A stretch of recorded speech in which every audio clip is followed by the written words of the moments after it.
نحمده ونصلي ونسلم على رسوله الكريم أما بعد فأعوذ بالله من الشيطان الرجيم بسم الله الرحمن الرحيم وليصل وسلم دائما أبدا على حبيبك خير الخلق كلهم رب تعالیٰ کا بے پایہ لطف و کرم اور احسان عظیم ہے کہ جس نے ہمیں اس جمعۃ المبارک کی عظیم اور بابرکت محفل میں اکٹھے ہونے کی توفیق عطا فرمائی، اور سب سے بڑھ کر یہ کہ ہمیں دولت ایمان سے بہرہمند فرمایا۔ ہمارا موضوع گفتگو زیارات قبور ہے۔ قبروں کی زیارت کرنا باعث اجر و ثواب ہے اور آخرت کو یاد رکھنے کا ذریعہ ہے۔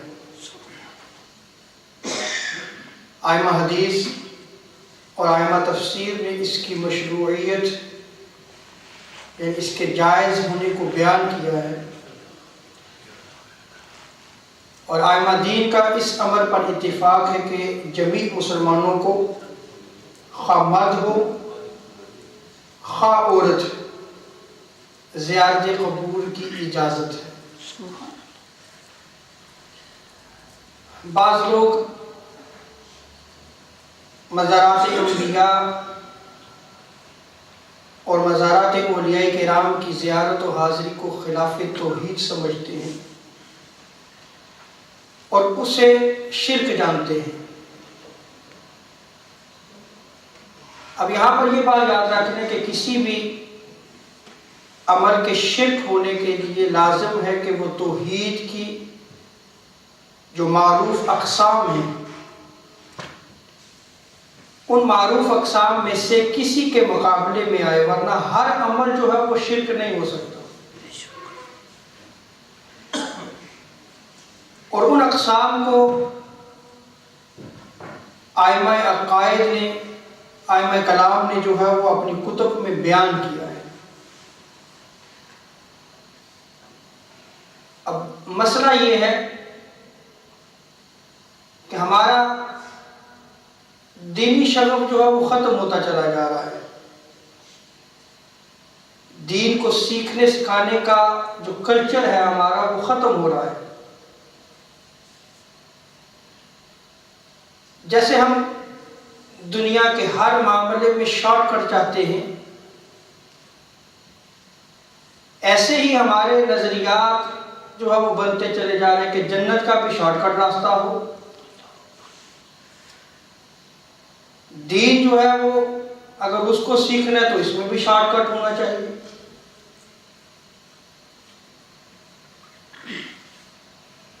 اور پھر کسی کی اگر مجلس کو بندہ اٹینڈ کرتا ہے اور اس مجلس سے جو چند چیزیں سن لی انہی پہ جو ہے وہ پھر اپنا بلیف بنا لیا اور قرآن و سنت کا دامن چھوڑ دیا، یہ بھی گمراہی ہے۔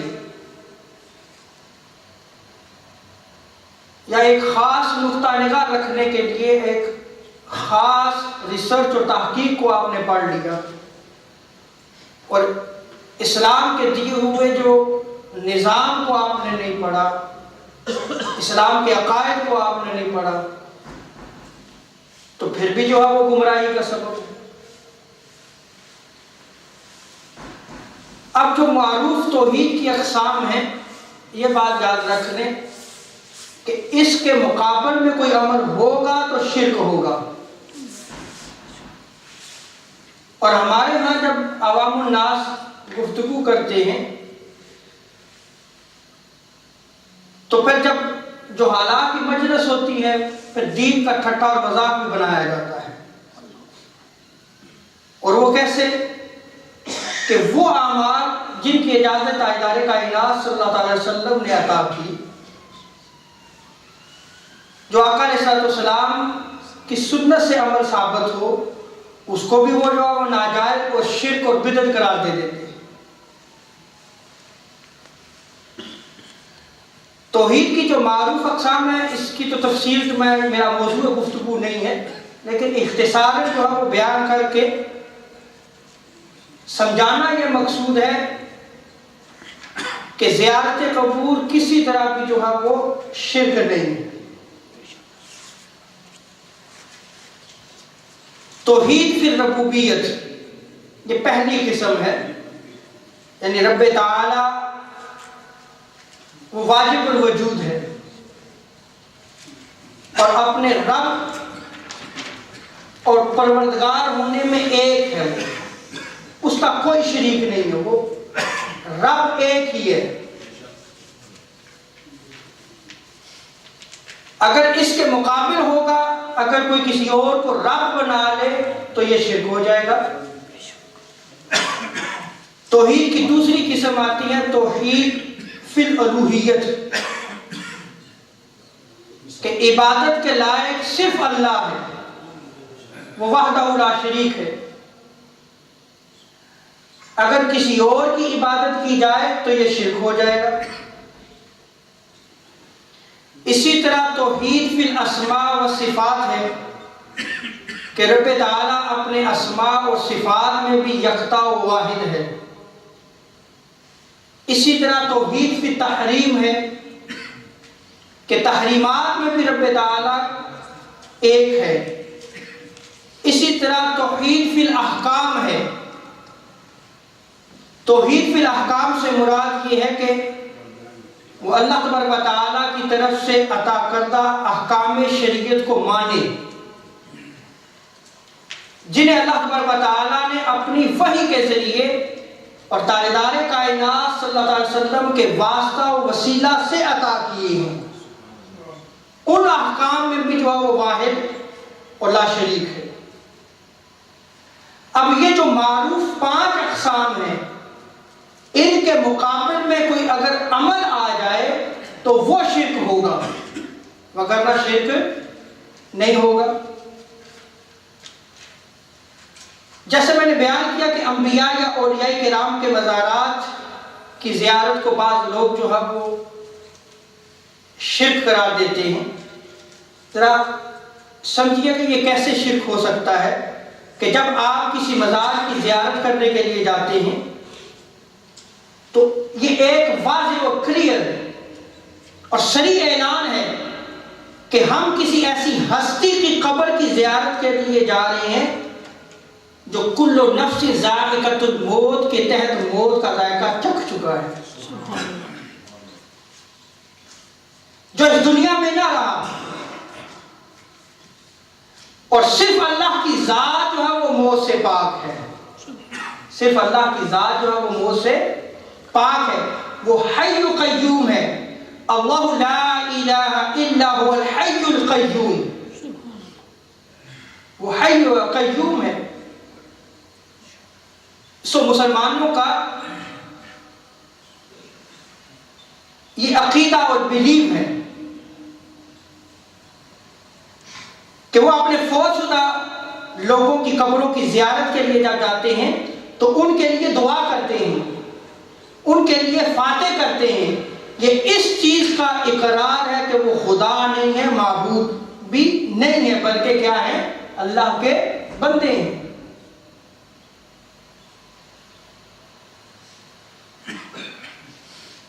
پچھلے جمعہ مبارک میں نے کچھ دلائل دیے کہ سید عالم صلی اللہ علیہ وسلم نے آغاز اسلام میں زیارت قبور سے منع فرمایا، اور وہ اس لیے منع فرمایا کہ دور جاہلیت میں لوگ قبروں کی پوجا کیا کرتے تھے، قبروں پر جا کر جو ہے وہ سجدے کیا کرتے تھے، تو آغاز میں منع کر دیا گیا۔ لیکن جب مسلمانوں میں توحید راسخ ہو گئی تو پھر سید عالم صلی اللہ تعالی علیہ وسلم نے اس کی اجازت فرمائی۔ اب انہی روایات کو میں اب نقل کروں گا جو کتب احادیث میں نقل کی گئی ہیں کہ جن میں تاجدار کائنات صلی اللہ علیہ وسلم نے زیارت قبور کی اجازت عطا فرمائی، اور ایسا عمل کبھی بھی شرک نہیں ہو سکتا جس کی اجازت خود تاجدار کائنات صلی اللہ علیہ وسلم عطا فرمائے، اور جو خود تاجدار کائنات صلی اللہ علیہ وسلم کی سنت ہو اکابر صحابہ کی سنت ہو، اسلاف کی سنت ہو۔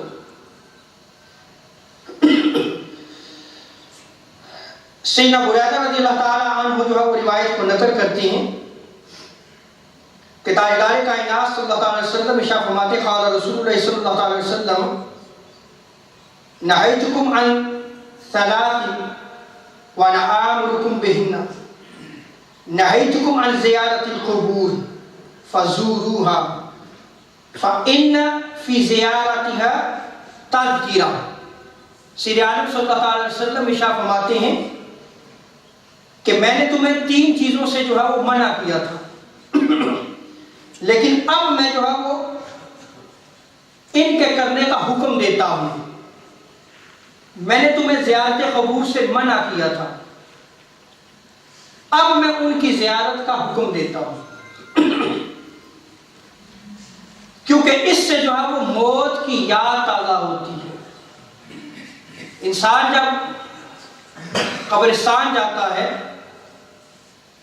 قبور کی زیارت کرتا ہے، تو اس کو جو ہے وہ موت کی یاد آتی ہے کہ یہ بھی ایک دن زندہ تھے، یہ بھی اسی طرح کاروبار دنیا چلایا کرتے تھے،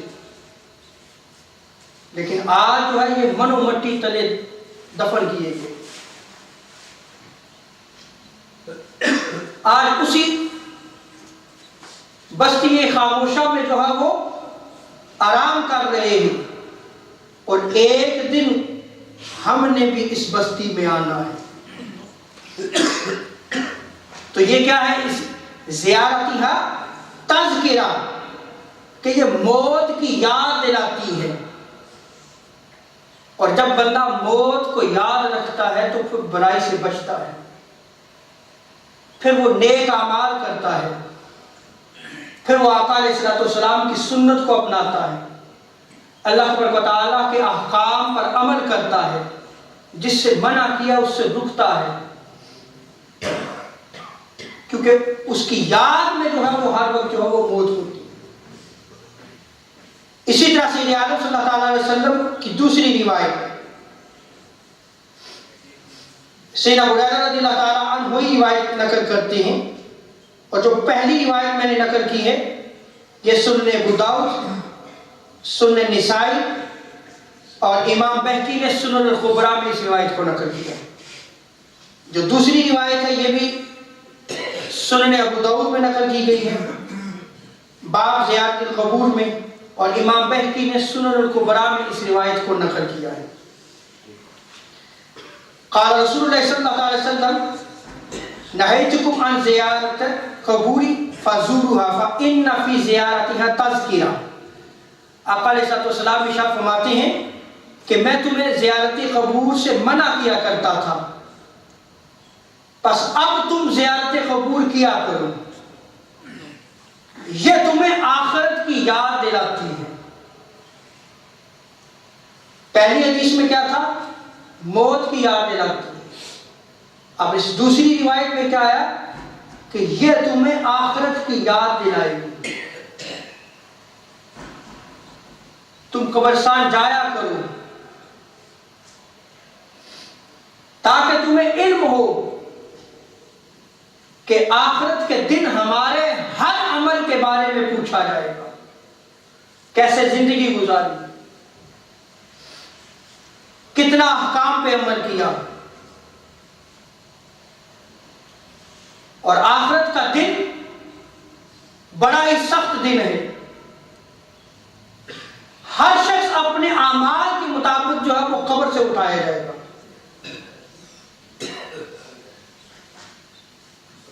اس دن بادشاہ صرف اللہ کی ہوگی۔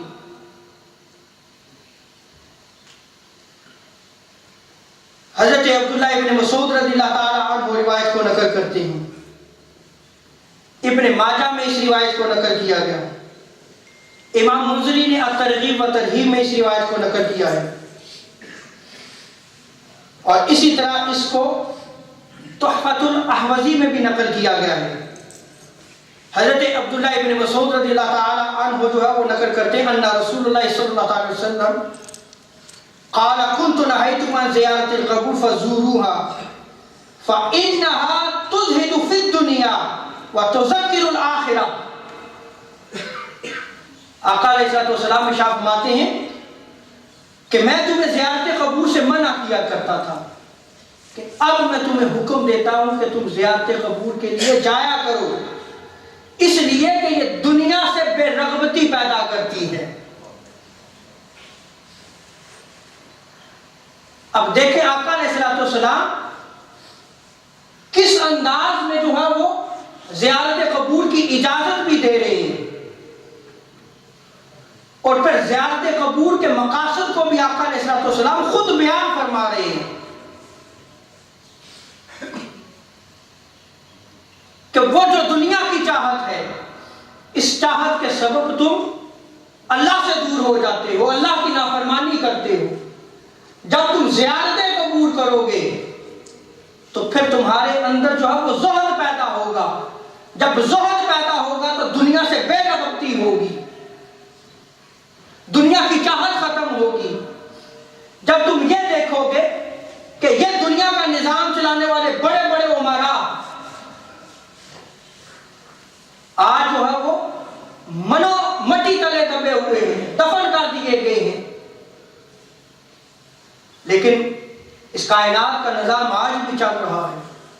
وہ جو اس پہ فخر اور ناز کیا کرتے تھے کہ ہمارے بغیر نظام نہیں چل سکتا، سسٹم نہیں چل سکتا، لیکن وہ نظام اور سسٹم تو آج اسی طرح چل رہا ہے، لیکن وہ اپنی قبروں میں چلے گئے. سو کاہے کا فخر؟ اگر تم اپنے دل میں زہد چاہتے ہو تو پھر جو کیا کیا کرو، زیارت قبور کیا کرو. اور اسی طرح یہ جو زیارت قبر ہے یہ آخرت کی یاد دلاتی ہے. حضرت عبداللہ ابن مسعود رضی اللہ تعالی عنہ روایت کو نقل کرتے ہیں. سنن دارقطنی میں اس روایت کو نقل کیا گیا، مصنف ابن ابی شیبہ میں بھی اس روایت کو نقل کیا گیا.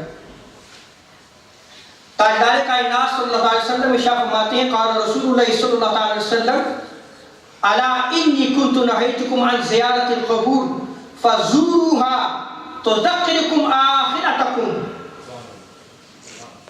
کہ سنو، آگاہ رہو، میں تمہیں پہلے منع کیا کرتا تھا لیکن اب میں تمہیں زیارت قبور کی اجازت دیتا ہوں، پرمیشن دیتا ہوں کہ تم قبروں کی زیارت کیا کرو، قبرستان جایا کرو، اس لیے کہ یہ تمہیں آخرت کی یاد دلائے گی، آخرت کی یاد دلائے گی. انس بن مالک رضی اللہ تعالی عنہ روایت کو نقل کرتے ہیں. اس روایت کو مسند احمد بن حنبل میں نقل کیا گیا، مسند ابو یعلا میں نقل کیا گیا، امام بہقی نے سنن الکبریٰ میں نقل کیا ہے، امام حیثمی نے مجمع الزوائد میں نقل کیا ہے. تاجدار کائنات صلی اللہ تعالی وسلم ارشاد فرماتے ہیں قال رسول اللہ صلی اللہ تعالی وسلم نہیتکم عن زیارت القبور ثم بدا لی انها ترق القلب وتدمع العین وتذکر الآخرہ فزوروها ولا تقولوا ہجرا. سید عالم صلی اللہ علیہ وسلم ارشاد فرماتے ہیں کہ میں تمہیں زیارت قبور سے منع کیا کرتا تھا، پھر مجھے خیال آیا کہ یہ تو دل کو نرم کرتا ہے، دل کو نرم کرتا ہے. پھر یہ زیارت قبور کا مقصد دیکھیں، بعض دفعہ دلوں میں سختی پیدا ہو جاتی ہے اور وہ سختی بھی بدبختی کی علامت ہے. اس سختی کو اگر دور کرنا ہے تو پھر کیا کرو، زیارت قبور کرو. آج اگر ہم دیکھیں تو دلوں کی سختی نہیں پیدا ہو چکی ہمارے. نماز ہے، نماز کا حکم ہے، کیا ہم جو ہے وہ پنجگانہ نماز باقاعدہ پڑھتے ہیں؟ تو یہ پھر دلوں کی سختی ہو گئی نا. یا آپ کسی کے ساتھ ظلم و زیادتی کرتے ہیں تو کیا آپ سے پکڑ نہیں ہوگی؟ آپ سے نہیں پوچھا جائے گا؟ روز قیامت تاجدار انبیاء صلی اللہ علیہ وسلم ارشاد فرماتے ہیں کہ اگر ایک سینگ والی بکری نے بغیر سینگ والی بکری کو جو ٹکر ماری ہے، ہٹ کیا ہے، اس کا حساب بھی ہوگا، اس کا حساب بھی ہوگا۔ وہ جانور ہے، جانور فائٹ کر رہے ہیں آپس میں، اور اگر تم کسی انسان کو تکلیف دو گے، اگر ظلم اور زیادتی کرو گے، تو کیا روز قیامت اس کے بارے میں تم سے پوچھا نہیں؟ ضرور پکڑ ہوگی۔ اگر اس سختی کو دور کرنا چاہتے ہو تو سید عالم صلی اللہ علیہ وسلم نے کیا ارشاد فرمایا کہ زیارتیں قبول کرو، کیونکہ یہ دل کو نرم کرتی ہے، آنکھوں سے آنسو بہاتی ہیں۔ کیا آج ہماری آنکھوں کے سوتے خشک نہیں ہو گئے؟ وہ راتوں کو اٹھ کر رونا جو اولیاء کرام کی زندگیوں کا خزانہ ہوتا ہے، مخزن ہوتا ہے، وہ اللہ کے حضور کھڑے ہو کے زار و قطار ہوتے ہیں، وہ اللہ سے جب مناجات کرتے ہیں تو تب بھی اللہ سے روتے ہوئے جو ہے وہ اللہ کو مناتے ہیں، مناجات کرتے ہیں۔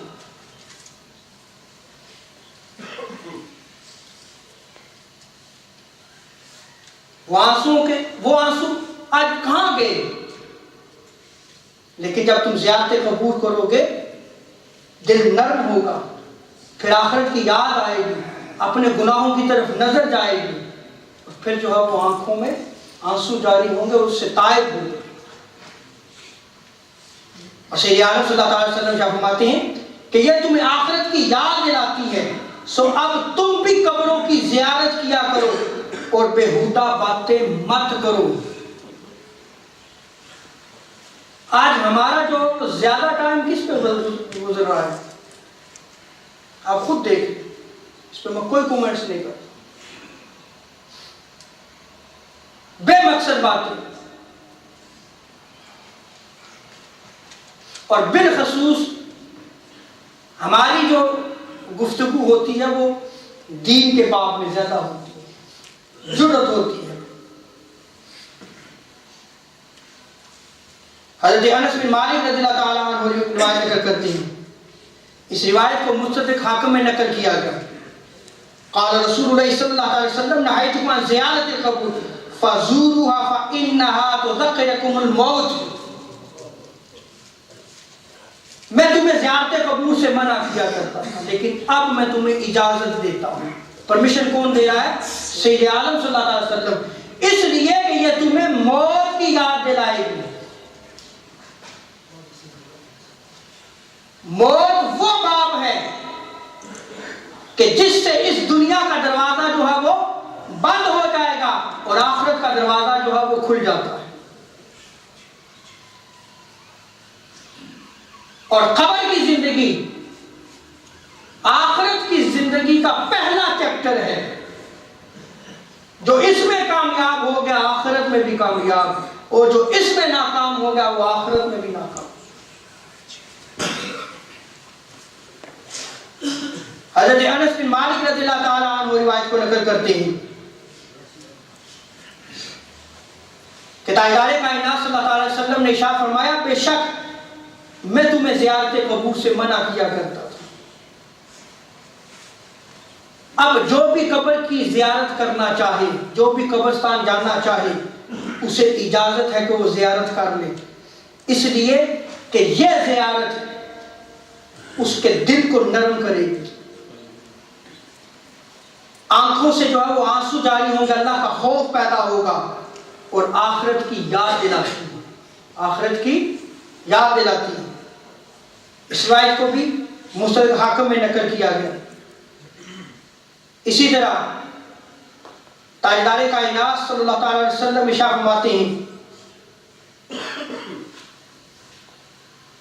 حضرت ابو سعید خدری رضی اللہ تعالیٰ عنہ اس روایت کو نقل کرتے ہیں، اس روایت کو مسند احمد بن حنبل میں نقل کیا گیا، مستدرک حاکم میں نقل کیا گیا، امام بہقی نے سنن الکبریٰ میں اس روایت کو نقل کیا ہے کہ تاجدار انبیاء صلی اللہ علیہ وسلم ارشاد فرماتے ہیں قال رسول اللہ صلی اللہ علیہ وسلم انی نہیتکم عن زیارت القبور فزوروها فإن فیہا عبرہ. سید عالم صلی اللہ علیہ وسلم ارشاد فرماتے ہیں کہ تمہیں میں پہلے زیارت قبور سے منع کیا کرتا تھا، اب میں تمہیں اجازت دیتا ہوں کہ تم زیارت قبور کے لیے جایا کرو، اس لیے کہ اس میں نصیحت اور عبرت ہے. اس میں نصیحت اور عبرت ہے. اسی طرح حضرت ام سلمہ رضی اللہ تعالی عنہ فرماتی ہیں قال رسول اللہ صلی اللہ علیہ وسلم نہیتکم عن زیارت القبور فزوروها فإن لکم فیہا عبرہ. ام سلمہ فرماتی ہیں کہ تاجدار انبیاء صلی اللہ علیہ وسلم فرماتے ہیں کہ پہلے میں تمہیں زیارت قبور سے منع کیا کرتا تھا، لیکن اب میں تمہیں اجازت دیتا ہوں، بے شک اس میں تمہارے لیے نصیحت ہے، اس میں تمہارے لیے عبرت ہے. اسی طرح تاجدار انبیاء صلی اللہ علیہ وسلم ارشاد فرماتے ہیں، اور اس روایت کو مستدرک حاکم میں نقل کیا گیا، امام بہقی نے شعب الایمان میں، امام دارمی نے مسند الفردوس میں، امام منذری نے ترغیب و ترہیب میں اس روایت کو نقل کیا ہے. حضرت ابو ذر غفاری رضی اللہ تعالیٰ عنہ اس روایت کو نقل کرتے ہیں کہ تاجدار انبیاء صلی اللہ علیہ وسلم ارشاد فرماتے ہیں کہ قبروں کی زیارت کیا کرو، اس سے تمہیں آخرت کی یاد آئے گی. مردوں کو غسل دیا کرو، مردوں کو غسل دیا کرو کہ ان کے جسم بوسیدہ پن تمہارے لیے واضح نصیحت ہیں کہ جب تم کسی مردہ کو غسل دو گے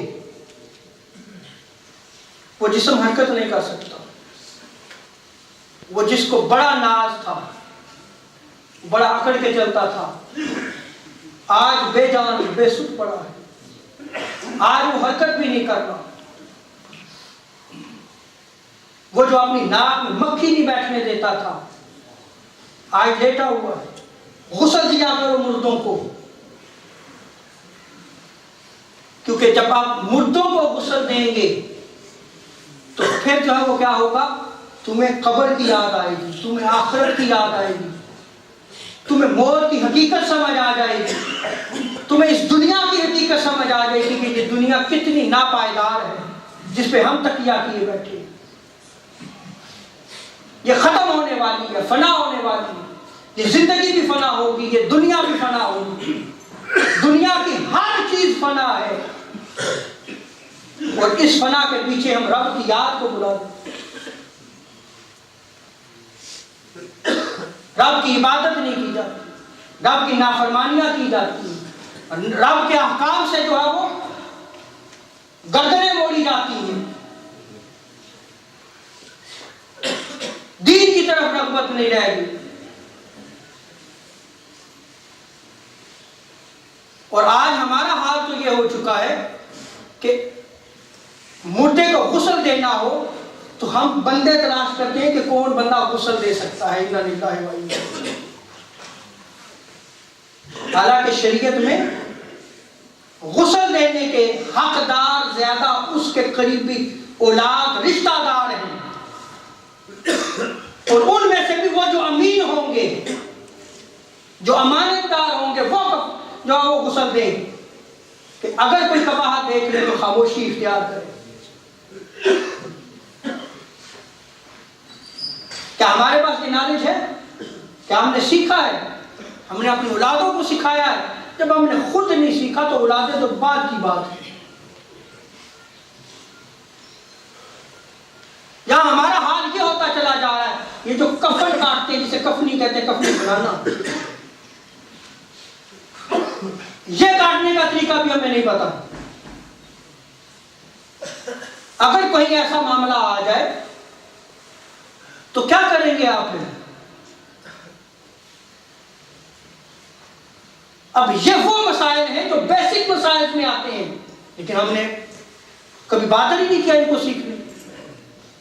ہم نے تو طہارت کے مسائل نہیں سیکھے، کبھی نماز کیسے صحیح پڑھنی ہے اس کے مسائل نہیں سیکھے. ہمیں تو نماز بھی اللہ ماشاءاللہ صحیح پڑھنی نہیں آتی. جو آتا ہے وہی پڑھتے چلے جاتے ہیں.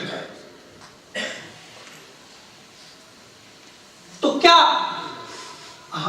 ہم کیا سمجھتے ہیں کہ ہماری پکڑ نہیں ہو, ہمیں پوچھا نہیں جائے گا, ہم اسی طرح چھوڑ دیے جائیں گے؟ ایسا نہیں ہے, یہ غلط فہمی ہے. پکڑے جائیں گے. اگر عالم دین ہے اور علم ہونے کے باوجود عمل نہیں کرتا تو اس کو 2 گنا عذاب دیا جائے گا. اور اسی طرح جو جاہل ہے, دین سیکھتا نہیں ہے, نہ سیکھنے کی وجہ سے اس کو جو ہے وہ عذاب دیا جائے گا. کیونکہ ہمارے ہاں یہ بھی کنسپٹ ہے, چلے ہمیں پتہ نہیں, ہماری پکڑ کم ہوگی. نہیں, جہالت کی وجہ سے. بھئی تم نے سیکھا کیوں نہیں ہے؟ سید عالم صلی اللہ علیہ وسلم نے کیسا فرمایا کہ ماں کی گود سے قبر تک علم کو حاصل کرو. کہاں کی حضور کی وہ تعلیم؟ ہمارے ہاں جب جو ہے وہ اس طرح کے دروس کا اہتمام کرنے کی ہم کوشش کریں تو ہمارا ہاں یہ کہ اب تو عمر گزر چکی ہے, اب کیا سیکھنا ہے, انا للہ و انا الیہ راجعون. نہ پہلے سیکھا نہ اب سیکھا. اور یہ فضیلت یاد رکھ لیں, علم کی مجلس جو ہے وہ باقی تمام مجالس سے فوقیت رکھتی ہے. وہ ایک علم کی مجلس جہاں سے علم حاصل ہو رات بھر کی عبادت سے افضل ہے, رات بھر کے ذکر اذکار سے افضل ہے. اور اگر آپ علم کی طرف کسی بھی عمر میں چلتے ہیں اور آپ کی نیت یہ ہو کہ ہم علم سیکھنے کے لیے جا رہے ہیں تو آپ اللہ کے راستے پہ چل رہے ہیں. جب آپ علم حاصل کرنے کے لیے اللہ کے راستے پر چلتے ہیں تو سید عالم صلی اللہ علیہ وسلم ارشاد فرماتے ہیں کہ پھر فرشتے جو ہے وہ اس کے پاؤں کے نیچے پر بچھاتے ہیں. اگر آپ اپنے گھر سے نکلے ہیں کہ آج جمعہ میں ہم علم حاصل کرنے کے لیے جا رہے ہیں تو آپ طالب علم بن گئے. اور اگر راستے میں موت آ جاتی ہے تو سید عالم صلی اللہ علیہ وسلم فرماتے ہیں کہ اس کو درجہ شہادت عطا کیا جائے گا.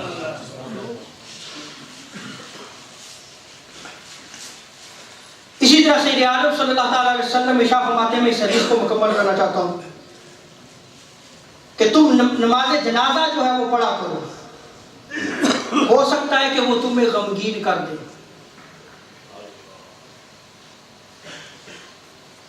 اور اللہ تعالیٰ کی بارگاہ میں غمگین ہونا ہر بلائی کے آنے کا سبب ہوتا ہے.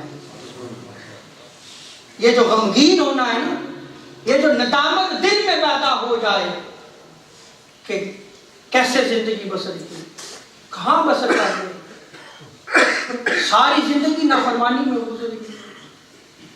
وہ تو توبہ کو قبول کرنے والا ہے. بس یہ جو ندامت کا پیدا ہونا ہے, آنکھوں سے آنسو کا جاری ہونا ہے اور طائب ہونا ہے, یہ اللہ کو بڑا محبوب ہے, یہ اللہ کو عمل بڑا پسند ہے. اور اللہ کے حضور یہ جو غرغرہ کی حالت ہوتی ہے موت کے وقت, اس سے پہلے کسی وقت بھی توبہ تم قبول کرو, خواہ کتنے ہی تم نے گناہ کیے ہوں, رب تعالیٰ جو ہے وہ اگر سچے دل سے تم طائب ہوگے تو رب تعالیٰ ان کو معاف فرما. آج اس جمعہ مبارک میں نے جو روایات نقل کی ہیں اس میں تاجدار انبیاء صلی اللہ علیہ وسلم نے زیارت قبور کی پرمیشن اجازت دی اور مقاصد زیارت قبور کو خود آقا علیہ الصلوۃ والسلام نے بیان فرمایا.